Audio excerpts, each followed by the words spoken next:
안녕하세요. 사연동행입니다. 세상을 살다 보면 그 누구에게도 꺼내지 못한 이야기가 한둘쯤은 있죠.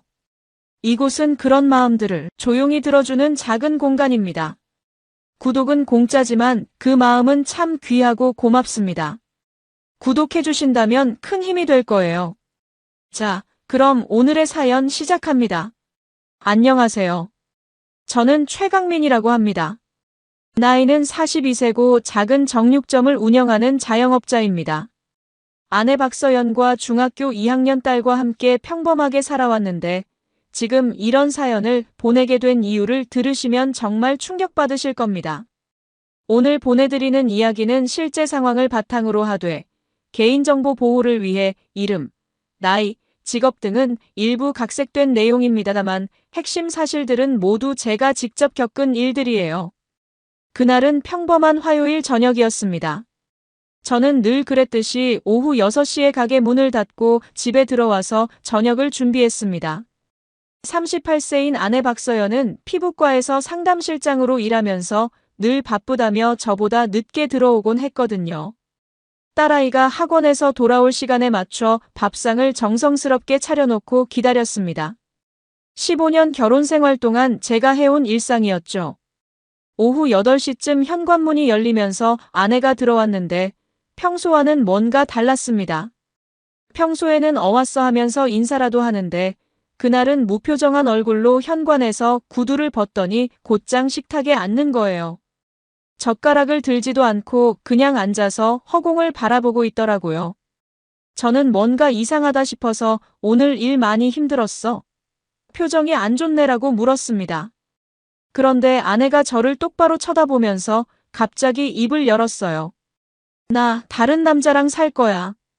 그 말이 귀에 들어오는 순간 제가 들고 있던 국그릇이 손에서 미끄러져 떨어질 뻔했습니다. 뭔 소리인지 이해가 안 되더라고요. 아니, 이해하고 싶지 않았다고 해야 맞겠죠. 저는 어버버하면서 무슨 소리야? 농담이지? 했는데 아내 표정이 진짜 진지한 거예요. 농담 아니야. 나 이제 집 나갈 거고 그 사람과 살 거야. 그리고는 더욱 충격적인 말을 덧붙이더라고요. 그 사람은 유부남이긴 하지만 정말 날 이해해줘. 당신과는 완전히 다르게 말이야.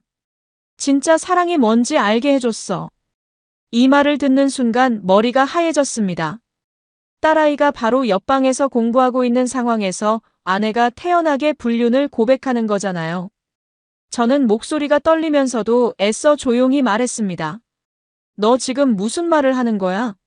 간통 고백하는 거야? 우리 딸이 듣고 있는데? 그런데 아내가 어깨를 으쓱하면서 간통이면 어때? 이미 마음은 떠났는데 형식적으로 부부 노릇하는 게 더 이상해라고 하는 거예요. 그 순간 정말 화가 치밀어 올랐습니다.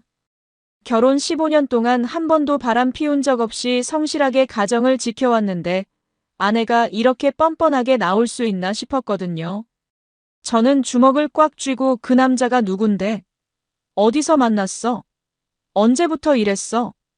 연달아 물었는데 아내는 굳이 알 필요 없잖아. 어차피 헤어질 건데. 그냥 깔끔하게 이혼하자라며 냉정하게 대답했습니다. 그러더니 일어나서 방으로 들어가면서 짐을 싸기 시작하는 거예요. 옷장에서 옷들을 꺼내서 가방에 넣는 소리가 복도까지 들렸습니다. 딸아이는 부모가 싸우는 소리에 방문을 살짝 열고 아빠, 엄마 왜 그래? 라고 묻더라고요. 저는 애써 웃으면서 아무것도 아니야 공부해라고 했지만 속으로는 정말 미칠 것 같았습니다. 1시간 정도 지나서 아내가 큰 가방 2개를 들고 나오더니 현관에서 저를 돌아보며 마지막으로 한 말이 지금도 귀에 생생해요. 일주일 안에 이혼 서류 준비해놔. 나 이제 새로운 삶 시작할 거니까. 그리고 딸한테는 내가 알아서 설명하고. 문이 쾅 닫히고 나서 집안이 조용해졌을 때 저는 그제서야 현실감이 왔습니다. 15년 부부 생활이 이렇게 끝날 수 있나 싶더라고요. 더 충격적인 건 아내가 유부남과 바람을 피웠다는 사실이었습니다. 그 말은 상대방에게도 가정이 있다는 얘기잖아요. 그날 밤 딸아이가 엄마는 언제 와? 물을 때 저는 뭐라고 대답해야 할지 몰라서 출장 갔다고 둘러댔습니다. 하지만 속으로는 분노가 치밀어 올랐어요. 이런 식으로 가정을 파괴하는 게 말이 되나 싶었거든요. 아내가 나간 그날 밤, 저는 한잠도 못 잤습니다. 머릿속이 너무 복잡하고 화가 나서 뒤척이기만 했거든요. 새벽 5시쯤 되니까 참을 수가 없더라고요. 그래서 바로 옷을 입고 관할 경찰서로 달려갔습니다. 파출소에 들어가서 신고하러 왔습니다라고 했더니 당직 경찰관이 어떤 일이십니까? 라고 묻더라고요. 저는 흥분해서 제 아내가 유부남하고 불륜을 저지르고 그 남자와 살겠다고 집을 나갔습니다. 이거 처벌 안 됩니까? 라고 했어요. 그런데 경찰관이 난처한 표정을 지으면서 죄송하지만 불륜 자체로는 형사처벌이 어렵습니다. 2015년에 간통죄가 폐지됐거든요 라고 설명해 주더라고요. 그 말 듣고 정말 허탈했습니다. 그럼 바람 피워도 법적으로 아무 문제 없다는 얘기잖아요. 그럼 어떻게 해야 합니까? 이런 일을 당하고도 가만히 있어야 한다는 겁니까? 제가 목소리를 높이자 경찰관이 차분하게 설명해 주더라고요. 다만 주거침입이나 폭행, 협박 같은 행위가 있으면 처벌 가능하고 민사소송으로는 위자료 청구할 수 있습니다. 그러려면 확실한 증거를 확보하셔야 해요. 그리고 덧붙여서 요즘 이런 사건이 정말 많은데 사설 탐정을 통해서 증거를 모으시는 분들이 많습니다. 사진이나 영상, 호텔 출입 기록 같은 걸 확보하시면 민사소송에서 유리하죠라는 조언도 해주더라고요. 집에 돌아와서 생각해보니까 그동안 이상했던 부분들이 하나둘씩 떠올랐습니다. 최근 몇 달간 아내가 야근한다면서 늦게 들어오는 날이 부쩍 많아졌거든요. 그리고 휴대폰을 평소보다 훨씬 더 조심스럽게 다뤘어요. 화장실 갈 때도 반드시 폰을 들고 가고 잠들 때도 베개 밑에 넣어두고 자더라고요. 예전에는 여보, 전화 좀 받아줘 하면서 자연스럽게 폰을 맡겼는데 언젠가부터는 절대 그러지 않았어요. 그때는 그냥 직장에서 개인정보 보호 때문에 조심하나 보다 했는데 지금 생각해보니까 다 이유가 있었던 거죠. 그날 저녁 아내가 샤워하는 사이에 급하게 휴대폰을 확인해 보려 했는데 잠금이 걸려 있어서 못 봤어요. 근데 잠금 화면에서 문자 알림은 확인할 수 있었는데 낯선 호텔 이름으로 예약 확인 문자가 와 있더라고요. 그것도 이번 주말 날짜로요. 호텔 프리미엄 스위트룸 예약이 완료되었습니다. 체크인 3월 18일 오후 3시. 그 문자를 보는 순간 정말 현실감이 왔습니다. 아내가 진짜로 다른 남자와 만나서 호텔에 가고 있구나 싶더라고요. 화가 나면서도 한편으로는 확실한 증거가 필요하다는 생각이 들었어요. 다음 날 아침 일찍 인터넷으로 사설탐정 사무소를 찾아봤습니다. 생각보다 많더라고요.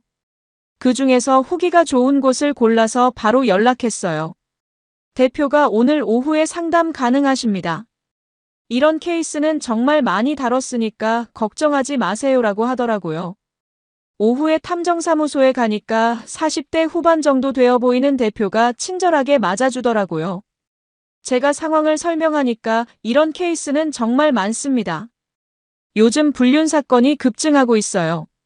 보통 2-3주 정도 조사하면 법정에서 통할 만한 확실한 증거를 잡을 수 있습니다. 라고 설명해 주더라고요. 구체적으로 어떤 증거를 확보할 수 있습니까?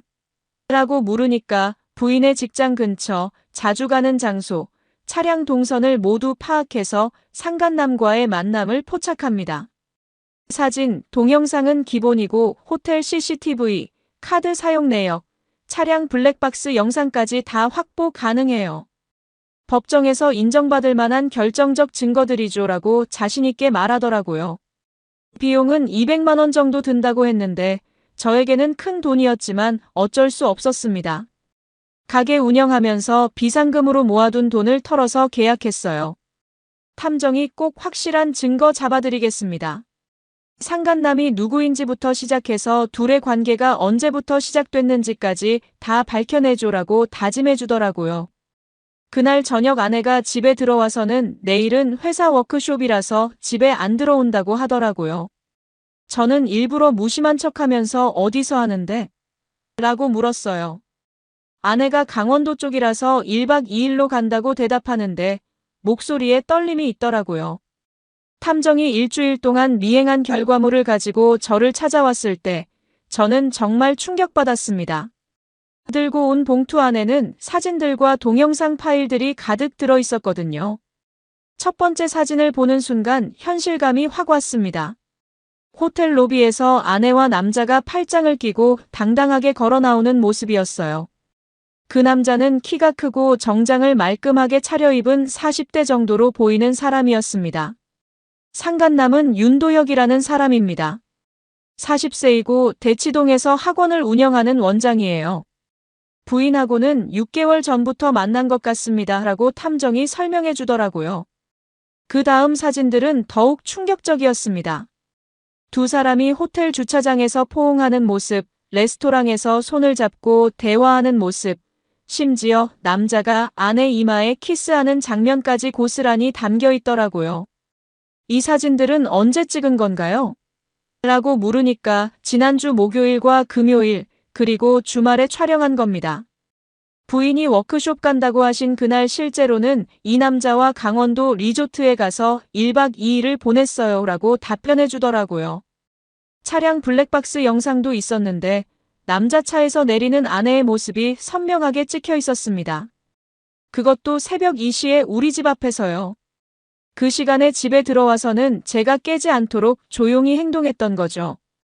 호텔 CCTV도 확보했습니다. 엘리베이터 타는 장면, 복도를 걸어가는 장면까지 다 있어요. 그리고 카드 사용 내역을 보면 남자가 부인 명의로 고급 레스토랑, 백화점, 심지어 보석 가게까지 결제한 기록이 있습니다. 라고 탐정이 계속 설명해 주더라고요. 저는 사진들을 보면서 손이 떨렸습니다. 15년 결혼 생활 동안 한 번도 의심해 본 적 없었는데 아내가 이렇게 대놓고 바람을 피우고 있었다니요. 그것도 6개월이나 되도록 제가 전혀 눈치채지 못했다는 게 더 충격적이었어요. 이 정도면 법정에서 통할 만한 증거가 되겠습니까? 라고 물으니까 충분합니다. 불륜의 증거로서는 완벽하죠.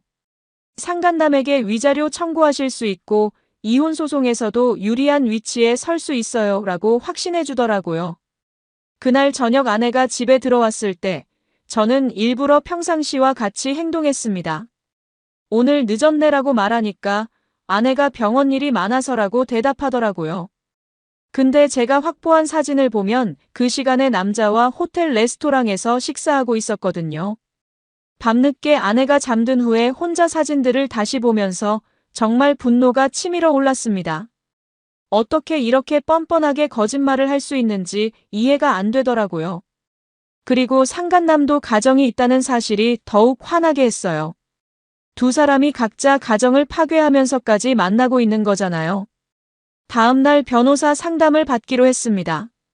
가정법원 근처에 있는 변호사 사무실에 가서 상황을 설명하니까 이 정도 증거면 상간남에게 위자료 3천만 원 정도는 충분히 청구할 수 있습니다.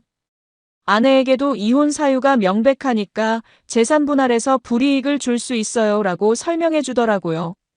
그런데 한 가지 더 확인하고 싶은 게 있습니다. 라고 변호사가 말하더라고요. 상간남의 부인도 이 사실을 알고 있는지 궁금하네요. 만약 모른다면 같이 소송을 진행하는 게 더 유리할 수 있거든요. 그 말을 듣고 저는 깜짝 놀랐습니다. 상간남의 부인이 있다는 건 알고 있었지만 그 사람도 저와 같은 피해자라는 생각은 못했거든요.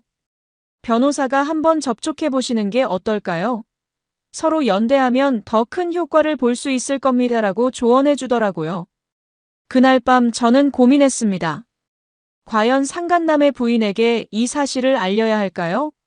그 사람도 저처럼 아무것도 모르고 있을 텐데 갑자기 이런 충격적인 사실을 듣게 되면 어떨까 싶더라고요. 하지만 결국은 알아야 할 사실이고 함께 대응하는 게 맞다고 판단했습니다. 며칠 후 정말 뜻밖의 일이 일어났습니다. 오후 2시쯤 가게에서 손님을 상대하고 있는데 30대 후반 정도로 보이는 여자분이 들어오시더라고요. 처음 보는 분인데 뭔가 심각한 표정을 짓고 계셨어요. 혹시 최강민 사장님이십니까? 라고 물어보시길래 네 맞습니다. 라고 답했더니 그분이 한숨을 깊게 쉬시면서 저는 이정민이라고 합니다. 윤도혁의 아내예요라고 자기소개를 하시더라고요. 그 말을 듣는 순간 저는 깜짝 놀랐습니다. 상간남의 부인이 직접 저를 찾아온 거잖아요. 정민 씨가 손에 쥔 봉투에서 사진 한 장을 꺼내서 제게 건네주면서 말하더라고요. 저도 다 알고 있었습니다. 남편과 당신 아내가 만나고 있다는 걸요. 그것도 꽤 오래됐어요. 사진을 보니까 제가 탐정을 통해 확보한 것과 비슷한 내용이었습니다. 호텔에서 나오는 아내와 윤도혁의 모습이 찍혀 있더라고요. 저는 당신은 언제부터 알고 계셨습니까? 라고 물었어요. 3개월 전부터요. 남편이 갑자기 늦게 들어오는 날이 많아지고 주말에도 학원 일이 있다면서 나가더라고요. 이상해서 추적해봤더니 당신 아내와 만나고 있었어요 라고 정민 씨가 대답하시더라. 고요. 그런데 더 충격적인 말씀을 하시더라고요. 처음에는 단순한 바람인 줄 알았는데 알고 보니까 남편이 당신 아내한테 완전히 빠져 있어요. 집에서는 저랑 아이들한테 관심도 없고 당신 아내 얘기만 해요. 심지어 이혼하자고까지 말했거든요. 저는 그럼 왜 이제야 저에게 말씀하시는 겁니까? 3개월 전부터 알고 계셨다면서요 라고 물었습니다. 정민 씨가 눈물을 글썽이시면서 답하시더라고요. 아이들 때문에 참고 있었어요. 초등학교 2학년, 4학년 2명인데 아빠가 바람 피운다는 걸 어떻게 설명해요? 그래서 혼자 끙끙 앓고 있었는데 어제 남편이 본격적으로 이혼 얘기를 꺼내더라고요. 정민 씨는 계속해서 남편 윤도혁의 변화된 모습들을 설명해 주셨습니다. 예전에는 가족 중심이었는데 6개월 전부터 갑자기 외모에 신경 쓰기 시작했대요. 헬스장 다니고 비싼 옷 사입고 심지어 성형외과까지 상담받았다고 하더라고요. 그리고 학원 수익도 당신 아내한테 다 쓰고 있어요. 비싼 선물 사주고 호텔도 최고급으로만 잡고 해외여행까지 계획하고 있더라고요. 저희 가정 경제가 완전히 망가졌어요. 저는 그 말을 듣고 더욱 화가 났습니다. 제 아내가 다른 가정까지 파괴하고 있다는 사실이 너무 충격적이었거든요. 정민 씨가 저희가 함께 대응하면 안 될까요? 혼자서는 도저히 감당이 안 돼요라고 부탁하시더라고요. 저는 당연히 함께 해야죠. 저도 혼자서는 한계가 있었거든요라고 답했습니다. 그리고 제가 확보한 증거들을 정민 씨에게 보여드렸어요. 정민 씨가 그 자료들을 보시면서 이 정도면 법정에서 승산이 있겠네요 라고 하시더라고요. 우리는 그날부터 서로 연락하면서 증거를 공유하기로 했습니다. 정민 씨도 나름대로 남편의 행적을 추적해서 많은 자료를 확보하고 계셨거든요. 카드 사용 내역, 휴대폰 통화 기록, 심지어 남편이 아내에게 보낸 문자 메시지까지 다 캡처해 두셨더라고요. 이 문자들 보세요. 완전히 미쳐 있어요 라고 하시면서 휴대폰을 보여주시는데 정말 노골적인 내용들이 많았어요. 당신 없으면 못 살 것 같아. 빨리 이혼하고 싶어. 우리 신혼여행은 어디로 갈까? 이런 식의 메시지들이 매일같이 오고 갔더라고요. 저는 이런 걸 보면서 얼마나 힘드셨을까요? 라고 말씀드렸더니 정민 씨가 처음에는 정말 죽고 싶었어요. 근데 아이들 생각하니까 참을 수밖에 없더라고요. 그런데 이제는 분노가 더 커요. 저런 식으로 가정을 파괴하는 사람들을 그냥 놔둘 수는 없잖아요 라고 하시더라고요. 우리는 함께 변호사를 만나기로 했습니다. 각자 개별 소송을 진행하는 것보다 연합해서 하는 게 더 효과적일 거라는 조언을 받았거든요. 그리고 서로 다른 각도에서 확보한 증거들을 합치면 더욱 강력한 무기가 될 거라고 했어요.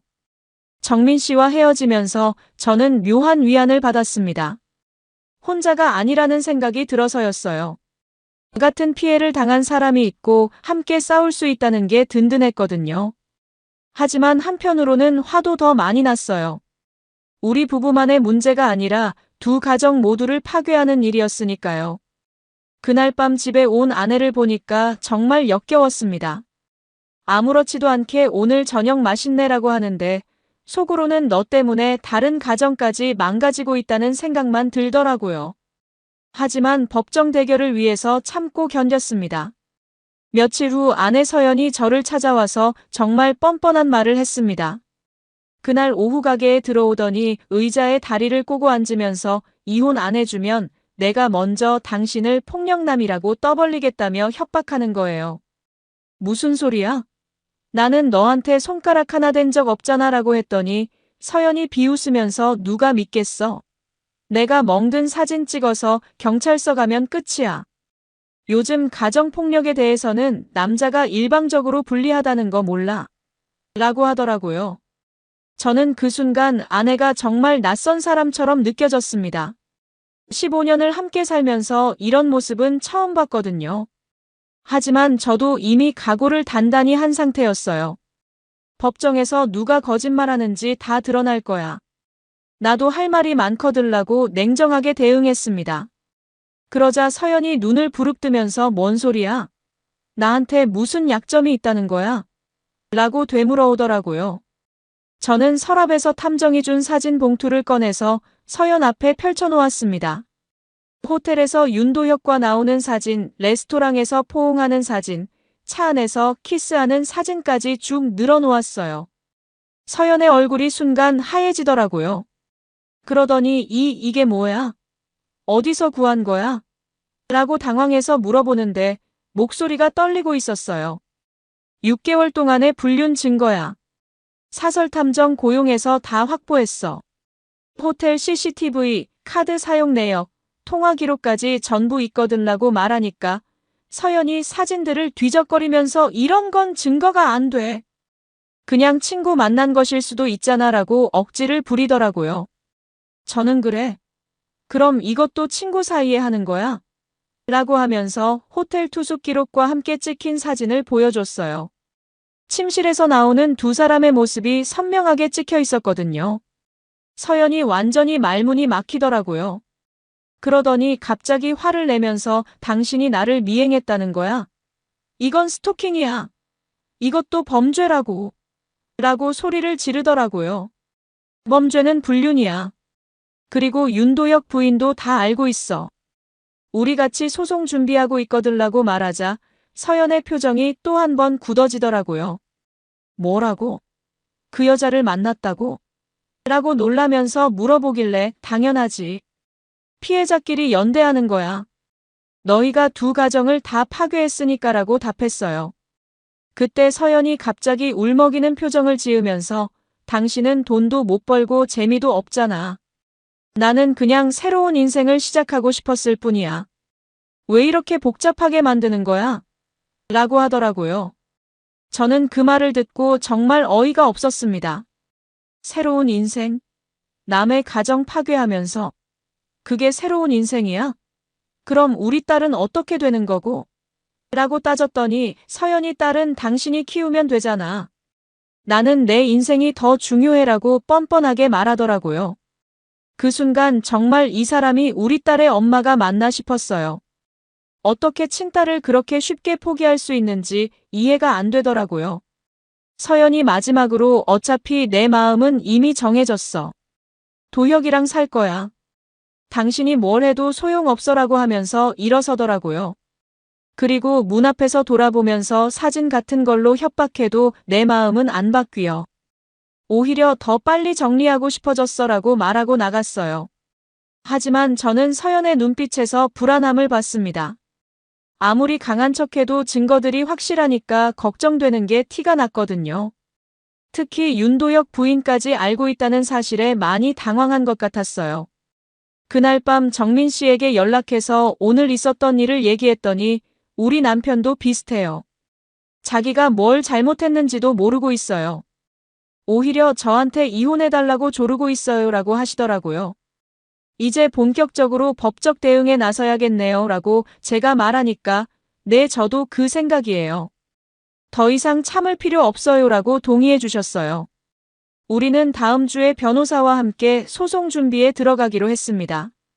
2달이 지난 어느 토요일 오후 정말 어이없는 일이 벌어졌습니다. 딸아이와 함께 마트에 갔다가 집에 돌아오니까 현관문이 열려 있는 거예요.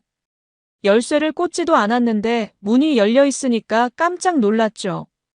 안으로 들어가 보니까 서연과 윤도혁이 우리 집 거실에서 짐을 챙기고 있는 거예요. 서연은 부엌에서 전자레인지랑 믹서기를 박스에 담고 있었고 윤도혁은 제 방에서 옷가지들을 가방에 넣고 있더라고요. 야, 너희들 지금 뭐 하는 거야? 라고 소리쳤더니 서연이 태연하게 내 물건 가져가는 거야. 어차피 이혼할 건데 미리 정리하는 거지라고 답하더라고요. 저는 즉시 휴대폰을 꺼내서 112에 신고했습니다. 집에 무단 침입한 사람들이 있습니다. 지금 제 물건들을 가져가고 있어요라고 신고했어요. 윤도혁이 그 소리를 듣고는 뭐? 신고? 이게 무단 침입이야? 서연이가 집 열쇠 가지고 있는데? 라고 어이없어 하더라고요. 저는 이혼하기 전까지는 내가 집주인이야. 내 허락 없이 들어온 건 명백한 주거침입이라고. 라고 소리쳤어요. 5분 정도 지나니까 경찰차 2대가 사이렌을 울리며 도착했습니다. 경찰관 4명이 집 안으로 들어와서 상황을 파악하더라고요. 이웃들도 창문으로 구경하고 복도에 나와서 수군거리고 있었어요. 집주인이 누구십니까? 라고 경찰관이 물어보길래 제가 집주인입니다. 이 사람들이 제 허락 없이 들어와서 물건을 가져가고 있어요 라고 설명했어요. 경찰관이 서연에게 부인은 어떤 관계십니까? 라고 묻자 서연이 저는 이 집 안주인이에요. 아직 이혼 안 했거든요 라고 답했어요. 그러자 경찰관이 그럼 이분은 어떤 관계시고요? 라고 윤도혁을 가리키더라고요. 윤도혁이 당황해서 저는 그냥 도와주러 온 거예요 라고 횡설수설하더라고요. 경찰관이 집주인의 동의 없이 타인이 들어와서 물건을 가져가는 건 주거침입에 해당합니다라고 단호하게 말했어요. 서연이 이 사람이 제 남편인데 뭔 주거침입이에요? 라고 따졌지만 경찰관이 이혼하기 전이라도 집주인이 출입을 거부하면 주거침입이 성립됩니다. 특히 제3자가 함께 들어온 것은 명백한 범죄 행위예요 라고 설명해 주더라고요. 결국 서연과 윤도혁 모두 경찰서로 연행됐습니다. 수갑은 채우지 않았지만 경찰차에 타는 모습을 이웃들이 다 봤어요. 아파트 관리사무소 직원도 나와서 상황을 지켜봤고요. 서연이 경찰차에 타면서 저를 똑바로 쳐다보더니 당신 정말 못된 사람이야. 이런 식으로까지 해야 속이 시원해? 라고 소리쳤어요. 저는 아무 말도 하지 않고 차가운 눈빛으로 그 모습을 바라봤습니다. 딸아이가 아빠 엄마가 왜 경찰차에 타? 라고 물어봤을 때 저는 엄마가 잘못해서 그래. 나중에 자세히 설명해 줄게라고 답할 수밖에 없었어요. 아이 마음이 얼마나 상했을까 생각하니까 가슴이 아프더라고요. 그날 저녁 경찰서에서 연락이 왔어요. 주거침입 혐의로 조서를 작성했고 검찰에 송치할 예정입니다. 피해자분께서 합의를 원하지 않으시면 기소될 가능성이 높아요라고 하더라고요. 저는 합의할 생각 전혀 없습니다. 끝까지 법적으로 처리해주세요라고 답했어요. 정민 씨에게도 연락해서 오늘 일을 얘기했더니 잘했어요. 이제 저들도 각성할 때가 됐어요라고 지지해 주시더라고요. 그날 밤 혼자 생각해보니까 드디어 반격이 시작됐다는 느낌이 들었어요. 6개월 동안 당하기만 했는데 이제 법이 제 편이 되어주고 있었거든요. 서연과 윤도혁의 표정에서 당황과 두려움을 본 것도 솔직히 속이 시원했어요. 하지만 아직 끝이 아니었습니다. 본격적인 법정 싸움이 남아 있었거든요. 드디어 가정법원에서 재판이 열렸습니다.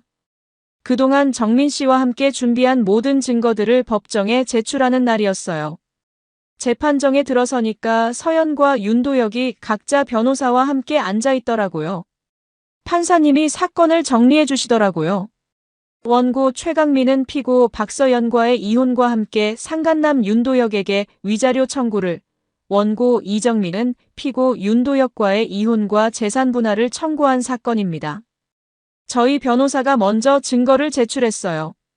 호텔 CCTV 영상, 두 사람이 함께 찍힌 사진들, 카드 사용 내역, 휴대폰 문자 메시지까지 총 200여 장의 증거 자료였습니다. 판사님이 증거들을 하나씩 확인하시는 동안 서연의 얼굴이 점점 하얘지더라고요. 특히 호텔에서 나오는 영상이 재생될 때는 고개를 숙이고 있었어요. 윤도혁도 마찬가지로 초조해하고 있었고요. 피고 박서연과 윤도혁의 불륜 관계가 명확하게 입증됩니다라고 저희 변호사가 말하자 서연의 변호사가 단순히 친구 관계일 수도 있고 사생활 침해로 수집된 증거는 무효입니다라고 반박하더라고요. 하지만 판사님이 호텔 투숙, 신체 접촉, 애정 표현이 담긴 문자 메시지 등을 종합하면 불륜 관계로 보는 것이 합리적입니다라고 판단해 주셨어요. 정민 씨 차례가 되니까 더욱 강력한 증거들이 나왔어요. 윤도혁이 가정 경제를 파탄시키면서까지 서연에게 쓴 돈이 3천만 원이 넘는다는 사실이 드러났거든요. 명품 가방, 보석, 해외여행 경비까지 모두 카드 명세서로 증명됐어요. 피고는 혼인 관계에 있으면서 타인과 부적절한 관계를 맺어 가정을 파탄시켰을 뿐만 아니라 가정 경제까지 파괴했습니다라고 정민 씨 변호사가 주장하니까 윤도혁이 얼굴을 붉히면서 변호사와 뭔가 속삭이더라고요. 그런데 서연이 갑자기 일어서서 저는 억울합니다. 그냥 위로받고 싶었을 뿐이에요라고 울먹이면서 말하더라고요. 남편은 저한테 관심도 없고 사업도 잘 안 되고 저는 너무 외로웠어요. 저는 그 말을 듣고 정말 어이가 없었어요. 15년 동안 성실하게 가정을 지켜왔는데 관심이 없다니요. 판사님도 그런 이유로 불륜이 정당화될 수는 없습니다라고 단호하게 말씀하셨어요. 윤도혁의 변호사는 제 의뢰인은 일시적인 실수를 했을 뿐이고 이미 관계를 정리했습니다라고 변명했지만 저희가 제출한 최근 문자 메시지들이 그게 거짓말임을 증명했어요. 불과 일주일 전까지도 만나고 있었거든요. 재판이 진행되면서 서연과 윤도혁의 변명들이 하나씩 무너지는 게 보였어요. 처음에는 친구 관계라고 했다가 그 다음에는 일시적 실수라고 했다가 마지막에는 진정한 사랑이라고 말을 바꾸더라고요. 판사님이 최종 판결을 내려주셨습니다. 상간남 윤도혁은 원고 최강민에게 위자료 3천만 원을 지급할 것. 피고 박서연은 유책 배우자로서 재산 분할해서 불이익을 받을 것. 피고 윤도혁과 원고 이정민의 이혼을 허가하며 피고는 재산의 70%를 원고에게 분할할 것.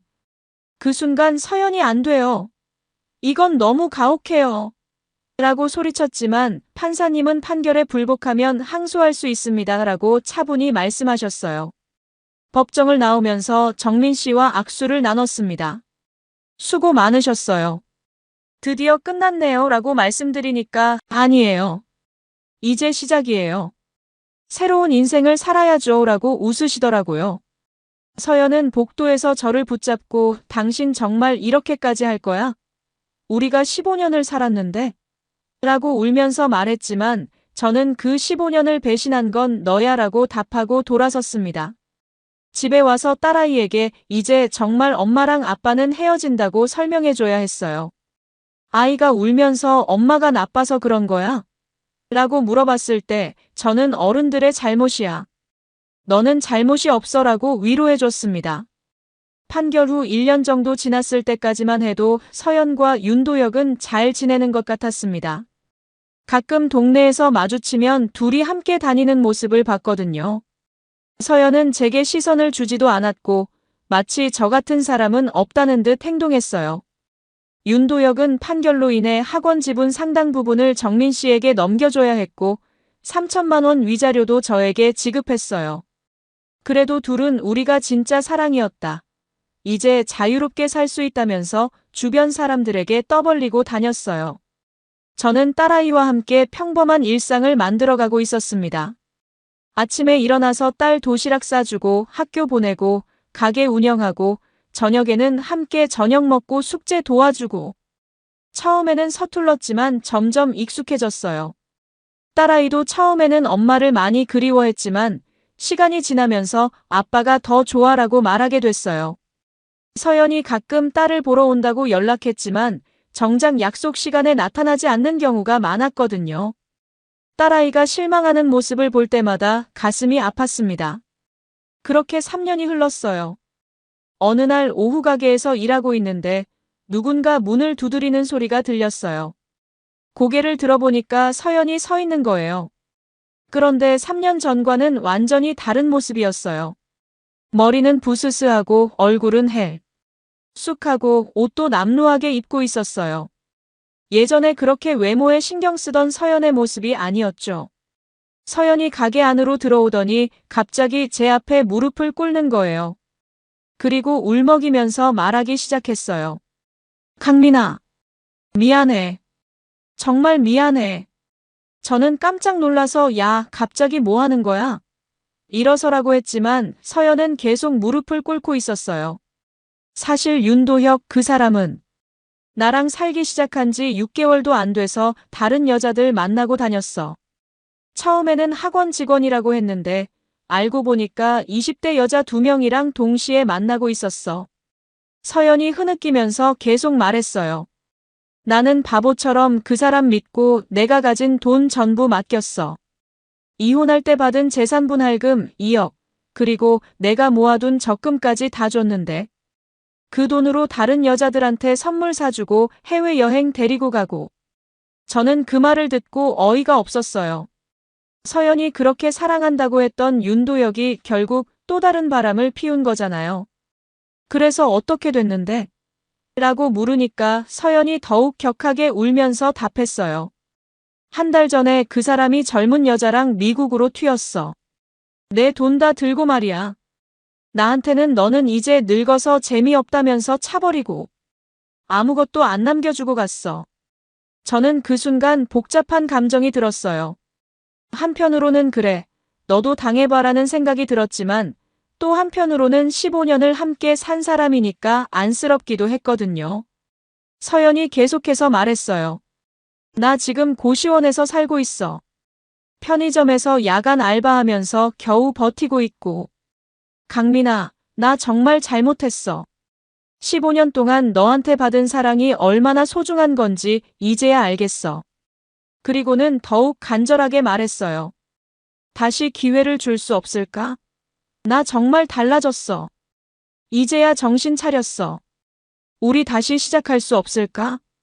저는 서연을 바라보면서 차가운 목소리로 말했습니다. 서연아, 너는 기회를 이미 가졌었어. 15년이라는 긴 시간 동안 말이야. 그런데 그걸 내가 스스로 버렸잖아. 서연이 하지만 나는 그때 잘못 판단한 거야. 일시적인 실수였어라고 하자 저는 고개를 저었어요. 일시적인 실수. 6개월 동안 계획적으로 바람 피운 게 실수야. 딸까지 버리고 다른 남자와 살겠다고 한 게 실수야.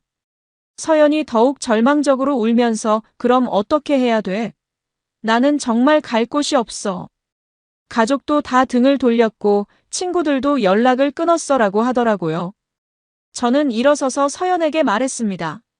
내가 버린 건 나만이 아니야. 내 딸도 버렸고 내 인생 전체를 버린 거야. 그 선택의 결과를 이제 내가 책임져야 하는 거지. 서연이 우리 딸은 어떻게 지내? 라고 물어보길래 내가 궁금해할 자격이나 있어? 3년 동안 생일에도 안 왔으면서 라고 답했어요. 내 딸은 엄마 얘기도 안 해. 내가 없어도 우리는 잘 살고 있어. 서연이 그 말을 듣고 더욱 큰 소리로 울부짖더라고요. 하지만 저는 더 이상 흔들리지 않았어요. 이제 가. 그리고 다시는 여기 오지 마. 내가 선택한 인생이니까 끝까지 책임져. 서연이 마지막으로 강민아 제발 하면서 매달렸지만 저는 등을 돌리고 가게 안으로 들어갔어요. 창문으로 내다보니까 서연이 가게 앞에서 한참 동안 서 있다가 결국 터덜터덜 걸어가더라고요. 그 뒷모습이 너무 초라해 보였지만 저는 동정심을 느끼지 않았어요. 그날 저녁 딸아이가 학교에서 돌아와서 아빠, 오늘 기분 안 좋아? 라고 물어보더라고요. 저는 아니야, 아빠는 괜찮아 라고 답하면서 딸을 꼭 안아줬어요. 우리 둘이서 잘 살고 있지? 라고 물으니까 딸이 응, 아빠랑 사는 게 제일 좋아라고 답하더라고요. 그날 밤 저는 지난 4년을 돌아보면서 생각했어요. 서연이 저지른 일은 단순한 실수가 아니었어요. 가정을 파괴하고 딸을 버리고 다른 가정까지 망가뜨린 선택이었죠.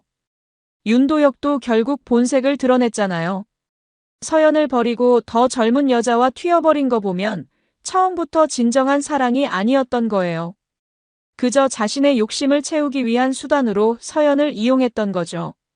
지금 저는 딸과 함께 평범하지만 정직한 삶을 살고 있어요.